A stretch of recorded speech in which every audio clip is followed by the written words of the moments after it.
Right now, somewhere in your day, you're going to hit a wall. Let's just say it's 2 o'clock. You're in your third meeting of the day, and the sharp, clear thinking your team needs from you right now just isn't showing up. You seem to be rereading the same line in that report. You're one beat slower answering the question that used to be easy. And underneath it all, there's this quieter fear that people are starting to notice that the version of you that used to outthink the entire room may be slipping, and that no amount of coffee or willpower is going to bring that back. So today we're going to be talking about brain training, but not the kind that you're picturing. And by the end of this video, you'll know the real, measurable driver of sharp leadership thinking, one that you can actually track with a single number, your VO2 max. Now, if you find this useful, go ahead and hit the like button. It helps a lot more people to find it. And so now let's get into it. When most people hear the word brain training, they picture an app. You know, the colorful games, the daily streaks, a score climbing every week. And here's the first surprising fact that I would like to share with you. Researchers actually put one of those most popular commercial brain training programs to a real test. We're talking brain scans, decision-making tasks, the whole works. And they published the results in the Journal of Neuroscience. And after weeks of daily training, the users got better at exactly one thing, the app itself. But when you consider their real-world decision-making processes, their judgment under pressure, their broader ability to think, those barely moved. So if you've been grinding through those brain games, hoping that it will sharpen you in the boardroom, in the office, in the home, the research says it mostly doesn't carry over. And that matters. Because if you've been chasing the wrong kind of brain training, that fog is not going to go anywhere, no matter how many streaks you rack up. Which raises the obvious question. If the brain training apps don't build a sharper leadership brain, what actually does? Okay, quick gut check. Drop a comment with your resting heart rate if you know it, because that number connects directly to what we're going to be covering next. So here's the real lever for brain training. It's your VO2 max. It's basically how efficiently your body is going to use oxygen under effort. And it's directly tied to the size and to the function of your prefrontal cortex. That's the part of your brain that's running planning, that's running impulse control, and it's weighing trade-offs under pressure. In other words, it's the leadership you bring to the table. There was a study published in Brain Behavior and Immunity where they scanned the brains of adults and measured their aerobic fitness.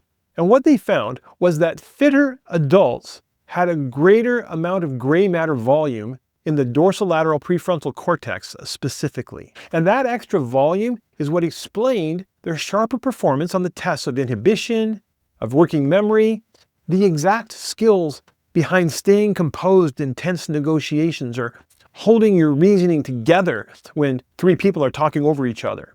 So the training that actually rewires your decision-making brain isn't a puzzle app. It's your heart and your lungs doing real work. And here's the second surprising fact, and this is a big one. There was a study out of the Cleveland Clinic which tracked over 122,000 people for more than a decade. And what they found was that low cardiorespiratory fitness carried a higher mortality risk than smoking, diabetes, or blood pressure, which means being unfit was statistically more dangerous than a pack-a-day habit. And the benefit of cardiorespiratory fitness kept climbing with no ceiling identified. This means that the fittest people in the entire study had the lowest risk of anybody. Full stop. Think about what that actually means for you as a leader. It's not just about a sharper afternoon. It's about whether you even are still in the room, still leading 10 or 20 years from now. Now, I know what you may be thinking. That's a health stat. That's not a leadership stat. And that's fair. So let's look at whether this actually shows up in the numbers that matter to you day to day. A finance study looked at the S&P 1500 companies over more than a decade, and they identified which CEOs were fit enough to finish a marathon. Those CEOs' companies posted a higher profitability and stronger returns on merger announcements. The exact high-stakes, high-pressure decisions where a foggy brain costs the most. And the effect of these good business outcomes was the strongest for the CEOs that were carrying the heaviest workloads, which tracks. Fitness seems to matter most exactly when the pressure is the highest. Now, If this is connecting some dots for you, go ahead and subscribe. I'm going to be breaking down more of the real science behind high performance every week. So here's how you apply this. You don't need to become an endurance athlete, and you don't need to overhaul your whole calendar overnight.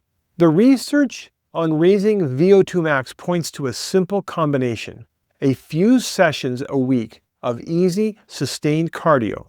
That's the kind of cardio where you can still hold a conversation, plus 1 or 2 sessions of harder intervals per week that generally push your breathing.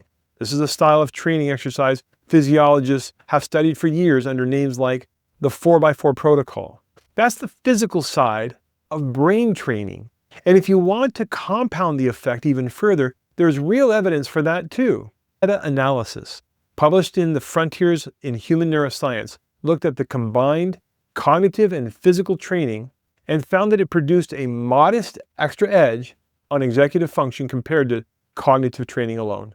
So pairing your cardio with something that actually challenges your thinking, such as a new skill, a language, a genuinely hard strategy problem, appeared to stack the benefit on top. None of this pays off in a single workout, of course.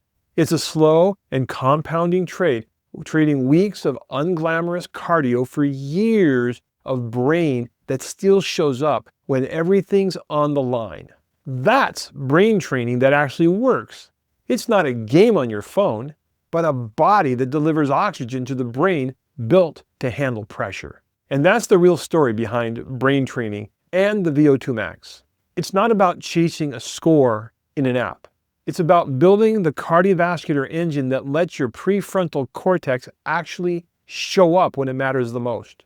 If you want the exact interval protocols that raise VO2 max the fastest, comment about that below, because as you show interest in that kind of content, I will produce it. So you can check back on this channel and you'll see that the comments that you have direct the outcome of what we produce. Because at the end of the day, the leaders who stay clear-headed under pressure, those are the ones who make the calls that everybody else is too foggy to make.